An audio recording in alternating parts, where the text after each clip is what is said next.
사랑하는 여러분, 여러분은 우리 주 예수 그리스도의 사도들이 예고한 그 말을 기억하십시오.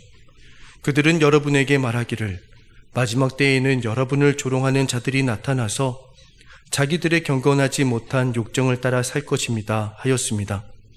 이 사람들은 분열을 일으키는 자들이며 성령을 받지 않고 본능대로 사는 자들입니다. 그러나 사랑하는 여러분, 여러분은 가장 거룩한 여러분의 믿음을 터로 삼아서 자기를 건축하고 성령으로 기도하십시오. 하나님의 사랑 안에 머무르면서 자기를 지키고 영생으로 인도하는 우리 주 예수 그리스도의 자비를 기다리십시오. 의심하는 사람들을 동정하십시오. 또 어떤 부류의 사람들에 대해서는 그들을 불에서 끌어내어 구원해 주십시오. 또 어떤 부류의 사람들에 대해서는 그들을 두려운 마음으로 동정하되 그 살에 닿아서 더럽혀진 속옷까지도 미워하십시오. 여러분을 넘어지지 않게 지켜주시고 여러분을 흠이 없는 사람으로 자기의 영광 앞에 기쁘게 나서게 하실 능력을 가지신 분, 곧 우리의 구주이시며 오직 한 분이신 하나님께 영광과 위엄과 주권과 권세가 우리 주 예수 그리스도로 말미암아 영원 전에와 이제와 영원까지 있기를 빕니다. 아멘. 네, 오늘 여러분 우리 금요 성령 집회 이렇게 모여서 기도하는 것이 얼마나 감사한지 모르겠습니다. 아마 오늘 육신적으로는 여러분 좀 쉼을 가지셨을 수도 있겠고 또 더 바쁜 하루를 보내셨을 수도 있겠습니다. 하지만 오늘 우리가 주님 안에서 쉼을 얻는 이 저녁 되기를 원합니다. 주 안에 거하고 우리의 마음이 하나님의 말씀으로 채워지고 우리가 세상의 여러 가지 생각들은 우리 마음에서 다 씻겨지고 하나님께서 충만히 채워주심으로 인해서 오늘 우리가 영적인 강건함, 평강을 누리게 되기를 원합니다. 여러분 최근에 그리고 요즘 또 오늘 여러분 건강 어떠세요?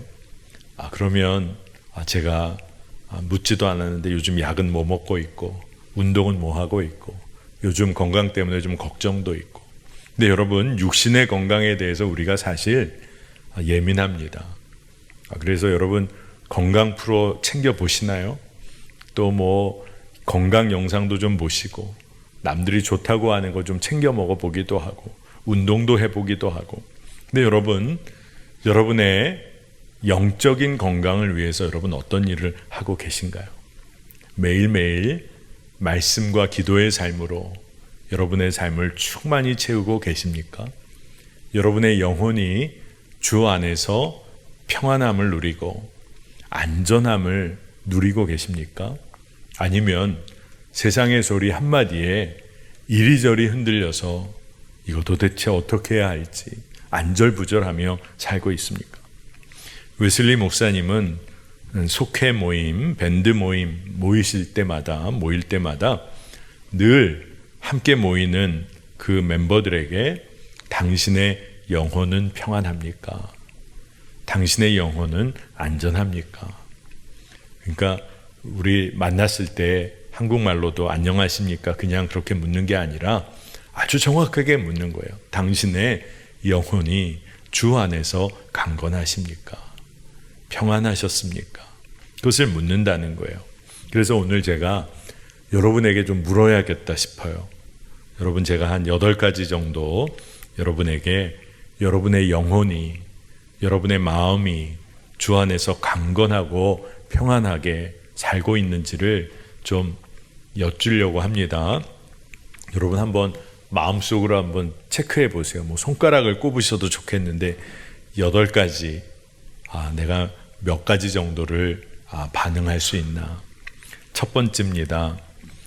여러분은 작은 일에 감사가 넘치는 삶을 살고 계신가요? 처음부터 아닙니다, 목사님. 이러실 수도 있어요. 두 번째, 모든 일에 주님이 하셨습니다. 주님이 하셨습니다. 라는 고백이 여러분 모든 일에 나옵니까? 세 번째는 어려운 일을 만날 때면 주님이 바라봐 주십니까? 아니면 문제가 보이십니까? 네 번째, 연약한 자, 나에게 자꾸만 짐으로 다가오는 자들이 이제는 내가 품고 섬겨야 할 자로 여러분 보이십니까? 다섯 번째, 말씀과 기도 생활이 일상에 굳건하게 자리를 잡았습니까? 여러분 지금 다섯 번째까지 했거든요. 여러분들 벌써 그냥 마음에 낙심하신 것 같아요. 여러분 주 안에서 평안한지 한번 나머지 세 가지를 한번 들어보시기 바랍니다. 여섯 번째, 예배가 항상 기쁨이 되십니까? 일곱 번째, 하나님의 일을 감당하는 것이 늘 기대가 되고 소망이 됩니까? 여덟 번째, 연합하여 기도하는 것이 나에게 기쁨이 됩니까? 이게 여덟 가지예요. 아마 여러분들 마음속에 대답해 보시면서 목사님, 그러면 그 중에 몇 개 이상이어야지 합격인가요? 우리가 너무 합격에 연연해서 막 몇 개 이상이어야 하고, 근데 아닙니다. 여기서 몇 개 이상 이런 거 없어요. 여러분, 하나님 안에서 영적으로 강건하고 평안을 누리고 은혜 안에 거하는 자는 어떨까요? 이 8개가 다 해당될 수밖에 없어요. 정말 그래요. 하나님의 구원의 은혜, 그 사랑 안에 거하는 자의 삶은 완전히 뒤바뀝니다. 오늘 그 은혜를 우리가 정말 믿음으로 취하는 마음이 되면 좋겠어요. 하나님의 자녀로 우리가 인침을 받았습니다. 구원의 은혜를 누렸다는 거죠. 그리고 부르심의 사명도 얻게 됐어요. 그러니 구원의 은혜로 하나님의 자녀로 인침을 받고 부르심의 사명을 받은 사람들이 누구냐 하면 교회예요. 그러니까 여러분들이 교회입니다. 여러분들이 다 교회입니다. 그래서 교회라고 하는 이 에클레시아라는 이 말은 소집되어서 부름을 받았다는 의미예요. 군사가 징집되는 것처럼 어떤 그리스 로마 시대의 도시 정치회의에 부름을 받은 소집된 사람처럼 부름받아 사명을 가진 자. 근데 오늘 우리 말씀 본문이 유다서입니다. 야고보의 동생인 유다가 성경을 쓰고 있는데 어떤 이야기를 하고 있냐. 그렇게 부름받은 이들, 다시 말해서 곧 교회가 사랑받는 자입니다. 지킴을 받는 자입니다. 그 이야기로부터 말씀을 시작해요. 유다서 1장 1절에 예수 그리스도의 종이요 야고보의 동생인 유다가 부르심을 받은 사람들 곧 하나님 아버지께서 사랑하시고 예수 그리스도께서 지켜주시는 이들에게 이 편지를 씁니다. 그러니까 이 편지를 쓰는데 이 편지의 처음에 벌써 부름받고 구원받은 하나님의 자녀, 믿음을 갖게 된 이들이 누군지, 어떤 삶을 살 수밖에 없는지를 말해주는데 하나님이 사랑하시고 지켜주시는 이들이 여러분입니다. 그 이야기를 하면서부터 편지를 쓰고 있어요. 여러분, 이게 믿어지는 사람은 얼마나 감격스러운 삶을 살까요? 하나님 아버지께서 날 사랑하시네. 예수 그리스도께서 날 늘 지키시네. 이게 너무 분명히 믿어진다. 삶이 달라지는 거예요. 근데 이 유다가 믿음의 성도들에게 편지를 쓰면서 어떤 얘기를 하냐면 믿음의 싸움을 싸워야 한다고 합니다. 왜 믿음의 싸움을 싸워야 한다라고 유다가 말을 할까요? 유다서 1장 3절입니다. 나는 이제 여러분에게 성도들이 단번에 받은 그 믿음을 지키기 위하여 싸우라고 권하는 편지를 당장 써야 할 필요가 생겼습니다. 믿음의 싸움을 싸우라고, 믿음을 지키기 위해서. 그런데 이 말씀을 보면 여러분들이 단번에 받은 그 믿음, 이 표현은 어떤 의미냐 하면 전적인 하나님의 은혜로 선물로 받게 됐으니 단번에 받게 된 믿음이에요. 놀라운 은혜입니다. 그런데 믿음을 지켜야 할 일이 생겼다는 거예요. 구원의 은혜를 의심하게 하는 이들이 생겨났다. 그런 이야기입니다. 다른 사람들의 이야기에 너무 쉽게 무너지는 사람들이 생기기 시작했다는 거예요. 여러분, 구원의 은혜가 너무 큰데 그거에 관해서 의심하는 사람들이 생겼다. 이게 좀 이해가 잘 안 되잖아요. 하나님으로부터 받은 구원의 은혜가 얼마나 큰데 그걸 어떻게 의심할 수 있을까? 여러분, 의심할 수 있다면 어떤 경우가 의심할 수 있겠어요? 구원의 은혜를 제대로 누리지를 못하는 사람이죠. 하나님과의 관계가 실제가 아니에요. 그냥 추상적으로만 아는 거예요. 구원의 은혜가 나를 향한 구원의 은혜라고 믿어보지를 못한 거예요. 그러니 머리로는 구원의 교리를 알아요. 은혜의 역사도 아는 것 같아요. 근데 진짜 중요한 것은 실상은 그 은혜를 못 누리고 사는 거예요. 그러니까 주변의 사람들의 이야기를 들으면 구원의 은혜를 의심해요. 그리고 흔들려요. 그리고 구원의 은혜가 안 믿어지고 누리질 못하니까 감사하며 살지를 못해요. 여러분, 감사하지 못하는 삶에 영적인 미혹이 찾아옵니다. 그러니 오랫동안 믿음 생활했다고 하는데 어떻게 그렇게 한순간에 넘어질까요?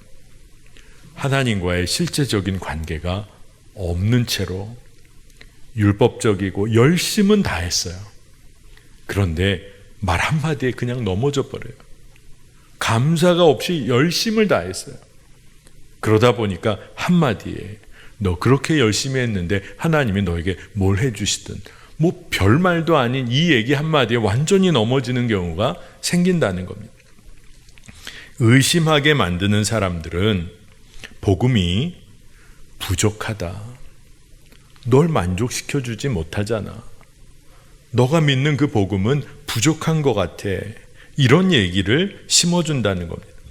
그래서 사도 바울도 갈라디아 교회에 들어온 거짓 교사를 통해서 복음에 대하여 다른 이야기를 하는, 그래서 다른 복음에 관해 주의하라고 했어요. 갈라디아서 1장 7절에 실제로 다른 복음이 있는 것은 아닙니다. 다만 몇몇 사람이 여러분을 교란시켜서 그리스도의 복음을 왜곡시키려고 하는 것뿐입니다. 그러니까 이 이야기는 무슨 얘기냐면 다른 복음이 있어서 지금 우리가 믿는 복음과 완전히 다른 전혀 다른 종류의 복음이 있다, 이런 게 아니라 우리가 믿는 복음의 어느 한 부분을 살짝 틀어놓는다, 왜곡시켜 놓는다. 우리가 믿는 복음 같은데 어느 한 부분을 왜곡시키고 바꿔놓는다는 겁니다. 근데 그 중에 하나가 뭐냐 하면 감사하지 못하게 하는 거예요.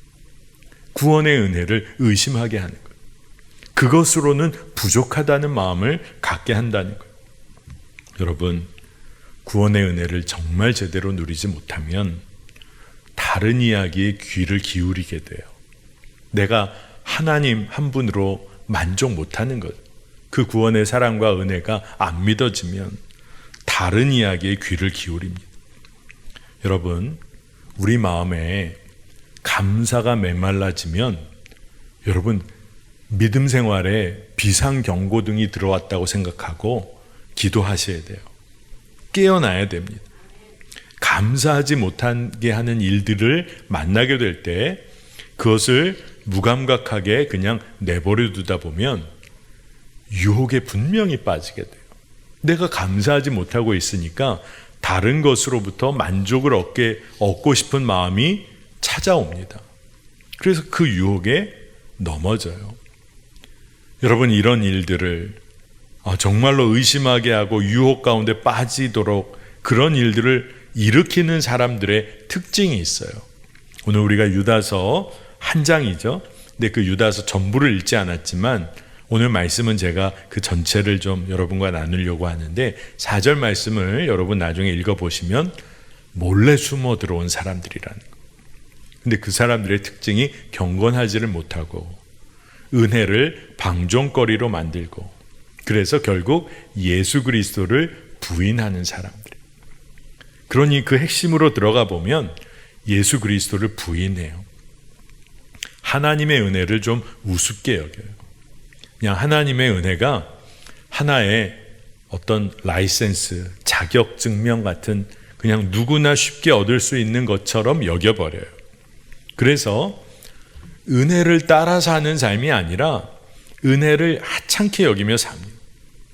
그 이후의 삶은 어떨까요? 은혜를 하찮게 여기니까 그냥 아무렇게나 살아도 된다는 거예요. 회개하면 되니까 죄 짓고 사는 일 심각하게 여기지를 않아요. 죄와 어떤 죄의 재미, 쾌락 그냥 즐길 대로 즐기고 그리고 회개하면 되지. 그래서 회개함으로 자기 만족과 위로를 얻으려고 하는 사람들. 그러니까 삶에는 진정한 변화가 일어날 수가 없어요. 그냥 반복적으로 죄는 죄대로 즐기고 그냥 교리적으로 그냥 형식적인 믿음 안에서 회개한다고 하고 그러면서 자기 위로 받으며 사는 거예요. 근데 여러분, 사람들이 믿음 생활 한다고 하면서 왜 그렇게 사는 걸까요? 여러분 아마 들어보신 그런 분일 거예요. 기독교 사역자이고 또 설교자이고 또 많은 책을 쓰신 존 비비어라는 분이 계신데, 이 존 비비어라는 분이 무엇이 선인가 이런 책을 쓰셨어요. 아마 우리 성도님들이나 기독교인들에게는 아마 순종이라는 책으로 많이 알려지신 분인데, 무엇이 선인가라는 책에서 이런 이야기가 있습니다. 1980년대에 유명한 설교자였던 어느 목사님이 간통죄와 사기죄를 저질러서 감옥에 가게 됐어요. 그래서 이 존 비비어가 그 감옥에 있는 목사님을 면회하러 갔던 이야기가 거기에 기록되어 있어요. 가서 그렇게 간통죄와 사기죄로 들어간 목사님을 면회하면서 존 비비어가 물어봤어요. 당신은 언제 예수님에 대한 사랑을 잃어버렸나요?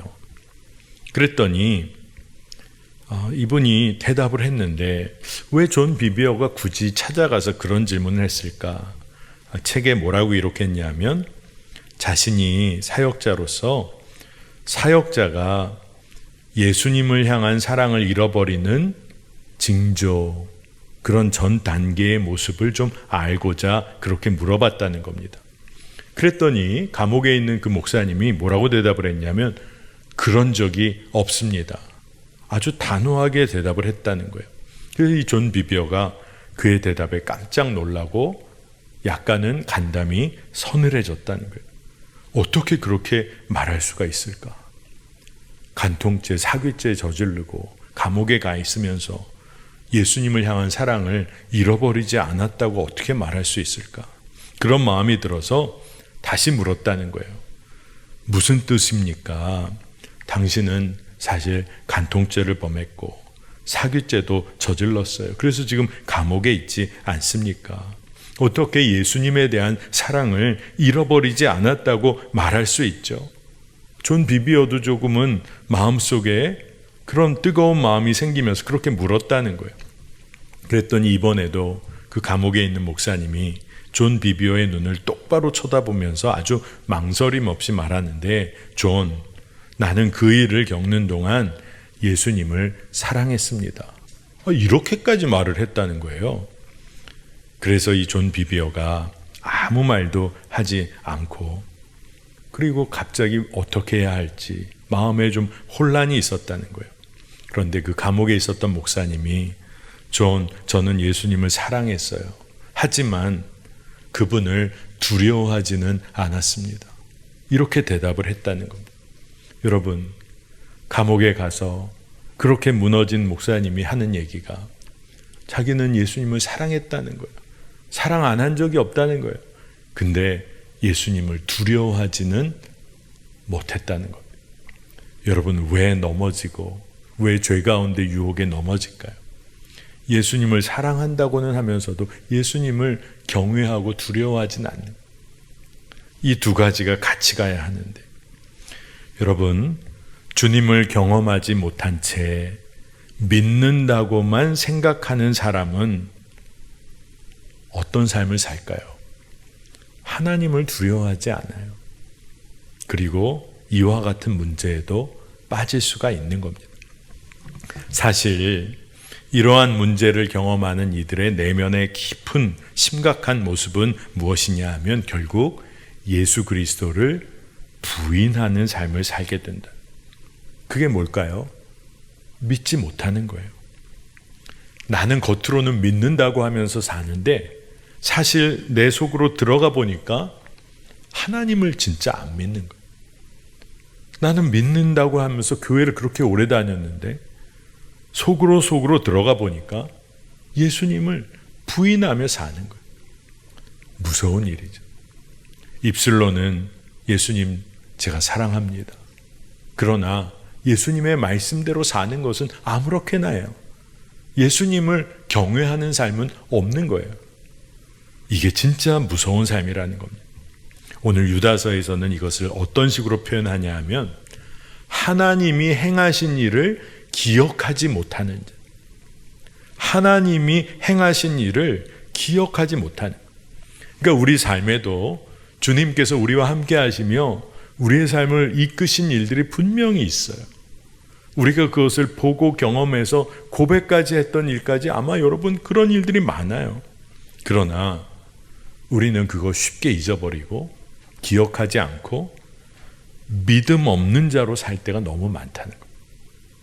성경은 하나님의 일을 기억하지 않는 자에 대해서 애굽에서 구원하신 하나님을 잊어버린 채로 살았던 이스라엘에 대해서 소돔과 고모라를 죄의 문제를 완전히 멸하시고 심판하셨던 하나님을 잊어버린 채로 죄 가운데 거하는 하나님의 자녀들의 삶에 대해서 자기의 본분을 잃어버린 천사들을 결박하신 하나님, 그 하나님을 잊어버린 채 사는 우리의 어리석은 삶을 오늘 유다서가 경고하듯이 얘기를 합니다.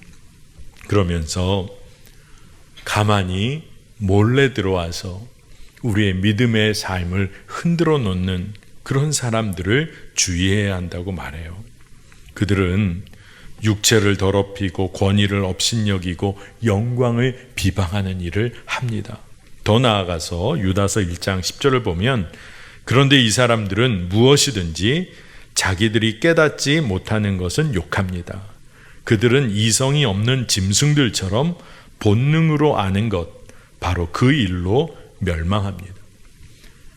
여러분, 믿음을 흔들어 놓는 자들의 특징이 뭐냐 하면 자기들이 깨닫는 것을 가장 옳다고 여긴다는, 그리고 본능대로 행한다는. 근데 말씀은 본능대로 행하는 일로 인하여 망할 것이라는 거예요. 여러분, 우리가 두렵고 떨림으로 이 말씀을 잘 이해해야겠습니다. 내가 옳다고 믿고 내가 이해하는 것만 중요하다고 여기는 것을 우리는 그거 조심해야 합니다. 본능대로 내 욕구대로 알고 판단하고 행하는 일 조심해야 합니다. 왜냐하면 오늘 말씀 보니까 그거는 망하는 길이에요. 유다서의 말씀을 보면 천사장 미가엘에 대한 이야기가 잠깐 나와요. 천사장 미가엘이 악마와 논쟁하고 다툽니다. 근데 이 천사장 미가엘이 다투고 논쟁을 하지만 악마를 하나님이 꾸짖어 주십시오. 자신이 뭘 안 해요. 그 이야기는 무슨 얘기입니까? 하나님이 하셔야 하는 일은 하나님이 하실 수 있도록 한다는 거예요. 이게 너무너무 중요합니다. 거짓 교사들은 어떤 일을 하나요? 교만하게 서로 판단하고 비방하고 믿음을 의심하게 하면서 하나님의 자리를 넘나들면서 교만한 자의 삶을 삽니다. 여러분, 근데 그런 사람들이 믿음을 무너뜨려요. 여러분, 우리는 주변에서 함께 믿음 생활하는 사람들의 믿음을 세워주는 삶을 삽니까? 아니면 무너뜨리는 삶을 삽니까? 오늘 말씀은 우리가 정말로 서로의 믿음을 세워주고 그리고 믿음대로 정말 살아가는 하나님의 은혜와 사랑을 놓치지 않고 정말 경험하며 사는 그 삶에 대해 도전하고 있어요. 유다서가 그래서 어떤 이야기를 하냐? 교회의 원래 축복의 모습을 그대로 지켜나가고 품는 믿음의 삶을 살 것에 관해 권면해요. 자, 그게 어떤 모습일까?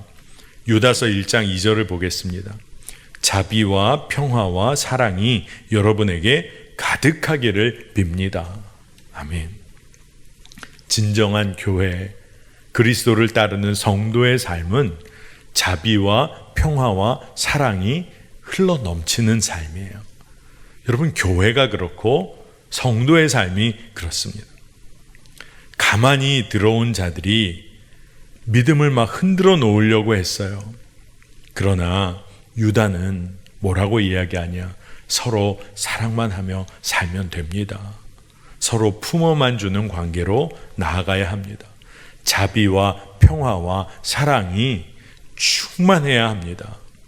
그러면서 우리가 믿음을 가지고 있다면 말씀대로 사랑하고 말씀대로 행하고 서로의 권위를 세워주는 삶을 살아야 한다고 해요. 그러면서 기억해야 할 것에 대해서 말하는데, 마지막 때에 관해서 예수 그리스도의 사도들이 말한다는 거예요. 유다서 1장 18절에서 19절입니다.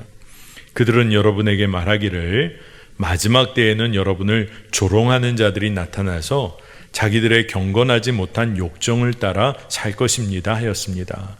이 사람들은 분열을 일으키는 자들이며 성령을 받지 않고 본능대로 사는 자들입니다. 마지막 때가 되면 이러한 일들이 일어날 거라는 거예요. 욕정을 따라 사는 경건하지 못한 이들, 분열을 일으키는 자들, 성령을 받지 않고 본능대로 사는 이들, 이런 이들이 일어나서 믿음을 가진 이들의 삶을 흔들어 놓을 거라는 거예요. 여러분, 그러면 우리는 어떻게 해야 될까요? 아주 오늘 답은 아주 간단해요. 믿음 위에 우리의 삶을 세워야 한다. 여러분, 이게 너무 단순한 이야기 같잖아요. 근데 여러분, 하나님을 정말 제대로 믿지 않으면, 하나님의 사랑과 은혜를 내가 정말 경험한 게 아니면, 여러분, 말 한마디에 넘어지잖아요. 흔들면 그대로 흔드는 대로 흔들리잖아요. 유다서 1장 20절에 그러나 사랑하는 여러분은 가장 거룩한 여러분의 믿음을 터로 삼아서 자기를 건축하고 성령으로 기도하십시오. 여러분, 믿음의 터 위에 서 있어야 돼요. 성령으로 기도해야 돼요. 마지막 때를 어떻게 준비할까? 믿음으로 사는 거예요. 여러분, 여러분의 믿음을 사용하는 겁니다. 믿음은 순종을 통해서 실제가 돼요. 여러분의 믿음이 여러분의 순종을 통해서 우리의 삶에 실제로 드러나게 됩니다. 그러면 어떻게 순종할 수 있을까? 믿음으로 한 걸음을 떼어보면 알게 돼요. 하나님의 구체적인 인도하심을 어떻게 받는 걸까? 믿음으로 반응을 해보면 그 믿음을 보시고 하나님이 인도해 주세요. 믿음의 걸음을 내밀어야 하나님의 일하심을 보게 돼요. 여러분, 홍해에서 한 걸음을 떼서 홍해로 들어가려고 해야, 그래야 길이 열리는 거예요. 여러분, 진짜 그래요. 우리가 믿음의 길을 걸어가야 합니다. 그런데 왜 그렇게 믿음이 중요할까? 믿음으로만 하나님의 은혜를 누릴 수가 있어요. 하나님의 은혜가 우리 위에 폭포수처럼 쏟아져도 믿음의 눈이 안 열리면 몰라요. 우리가 정말 믿음으로 바라봐야 하나님의 살아계심을 알 수 있어요. 그러니 우리가 진짜 주님을, 예수님을 늘 바라보는 믿음의 훈련이 필요한 것입니다. 우리가 힘들고 어려우면 세상 의지하고 세상만 바라보게 될 때가 있어요. 근데 사실 그때 주님이 함께 하심을 믿는 믿음이 있으면 완전히 달라지는 거잖아요. 그러니 믿음의 터 위에 우리의 삶을 세워야 합니다. 마지막 때를 준비하는 사람들은 성령으로 기도하는 삶을 산다고 그래요. 내 안에 사시는 분이 오직 예수 그리스도시다. 이게 진짜 믿어지면 기도를 어떻게 하게 될까요? 그 주님의 뜻에 순종하며 기도하게 돼요. 가장 선한 것으로 내 삶을 채우신다. 이게 믿어지면 하나님께서 내 기도를 이끌어 가시는 대로 기도하게 됩니다. 금요 성령 집회에 우리 매화교회에서 매주마다 선교 완성을 위해서 또 나라와 민족을 위해서 교회를 위해서 늘 기도합니다. 근데 감사하게도 우리 사역자들 또 때로 우리 장로님들이 기도 선포를 해주시는데 여러분 이 기도 제목 우리 어떻게 선포하는 걸까요? 우리 목사님들이 장로님들이 한 주간 기도 어떤 하나님께서 어떤 기도를 시키실까 한 주간을 기도하죠. 그리고 사역자들 같은 경우에 매일매일 아침마다 기도 모임을 갖는데 특별히 목요일에는 한 주간 목사님들이 기도하며 하나님의 인도하심을 받았던 그 기도 제목을 먼저 사역자들 안에서 선포하고 함께 기도합니다.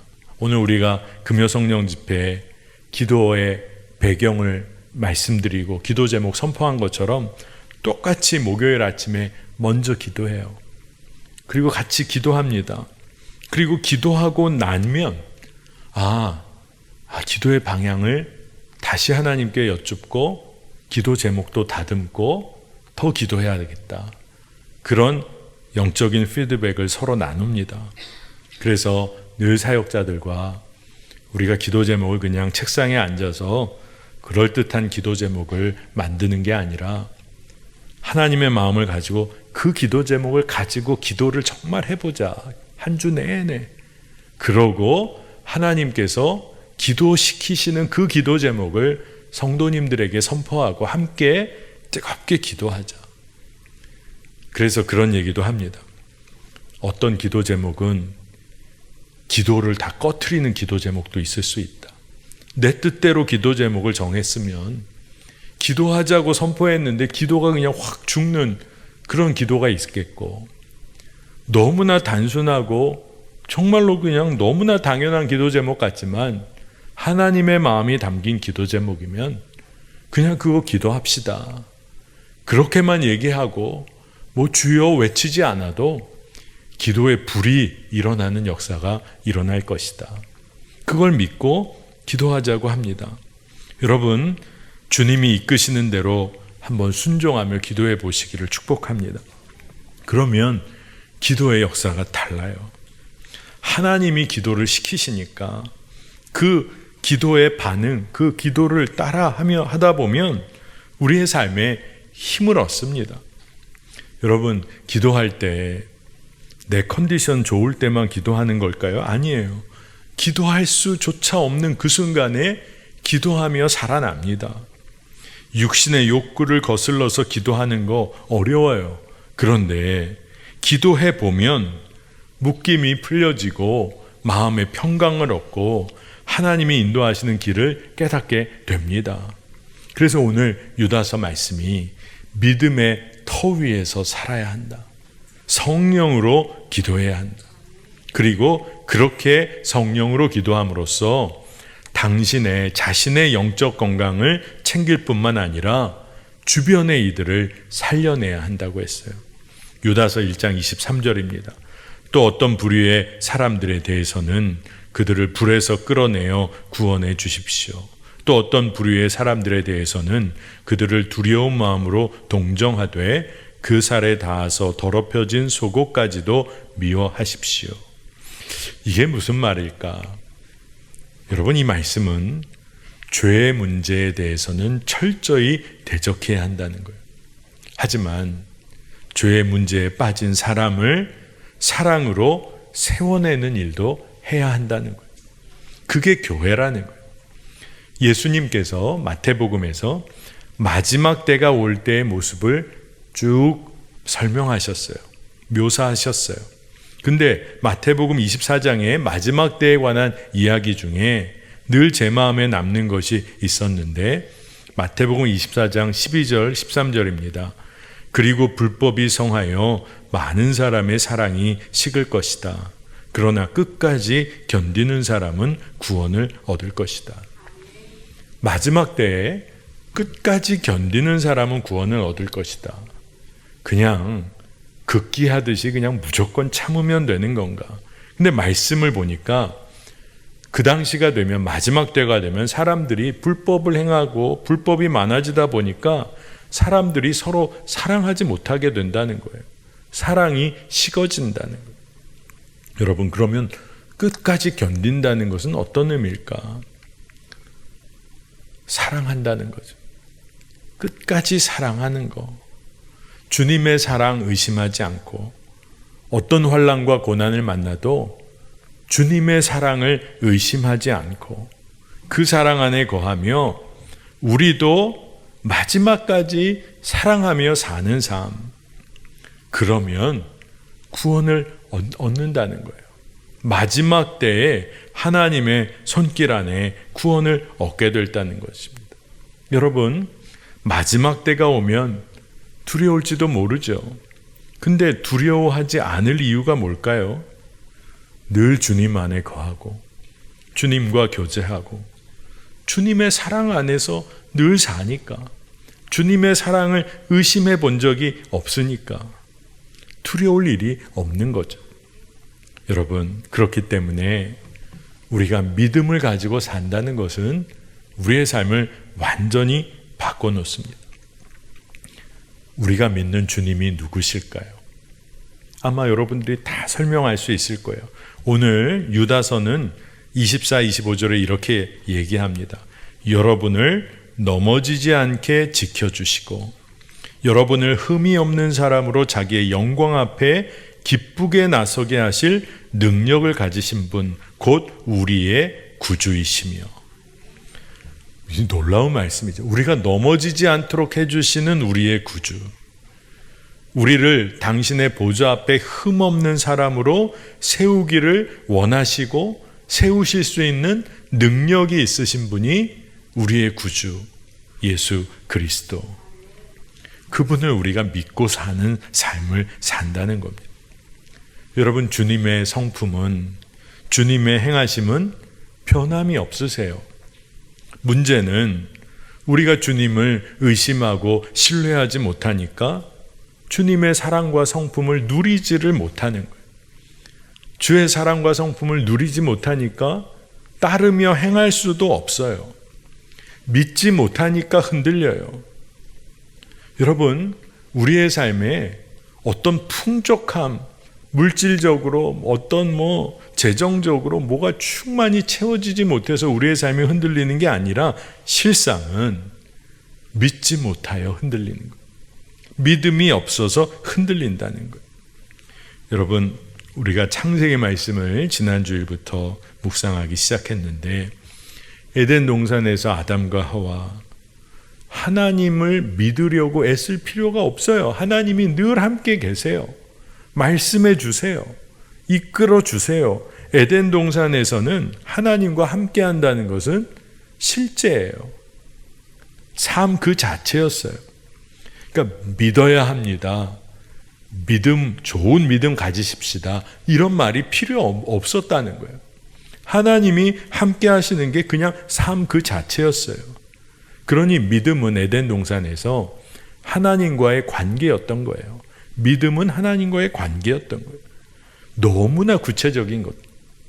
여러분, 오늘 말씀이 믿음의 터 위에 여러분의 삶을 건축하십시오. 이게 어떤 말이겠어요? 하나님과의 온전한 관계 위에 여러분의 삶을 세워야 한다는 거예요. 아무리 믿는다고 말은 해도 어려운 일 만나면 그 믿음이 어디 있나 싶을 정도로, 그러나 주님과의 관계가 너무 분명하다. 그 터 위에 우리의 삶을 건축한다. 그리고 그 가운데서 성령으로 기도한다. 그러면 여러분, 두려울 것이 없는 거예요. 여러분, 앞으로의 여러분의 삶은 주님을 믿는 믿음 위에 세워지기를 축복합니다. 여러분의 자녀의 장래는 뭐에 달려 있을까요? 믿음의 터 위에 세워지냐 아니냐에 따라 완전히 갈려집니다. 여러분, 세상의 것 때문에 자녀 막 바라보면서 안달복달하지 마세요. 믿음의 터 위에 세워지느냐, 그거면 되는 거예요. 여러분, 믿음이 없으면 하나님의 사랑 내 것으로 못 누려요. 의심하고 원망하고 판단하고. 그러나 내가 믿음의 길을 한 걸음이라도 걷기 시작하면 주님은 우리의 삶을 놀랍게 인도하세요. 여러분, 진짜 그래요. 여러분이 지금 겪는 모든 문제와 어려움, 믿음의 길을 걸으셔야 돼요. 믿음의 터 위에 그 문제를 올려놓으셔야 돼요. 그러면 하나님께서는 우리의 삶을 정확하게 인도하십니다. 여러분, 오늘 우리가 함께 기도할 때 하나님을 믿는 그 믿음이 실제가 되는 은혜가 부어지기를 원합니다.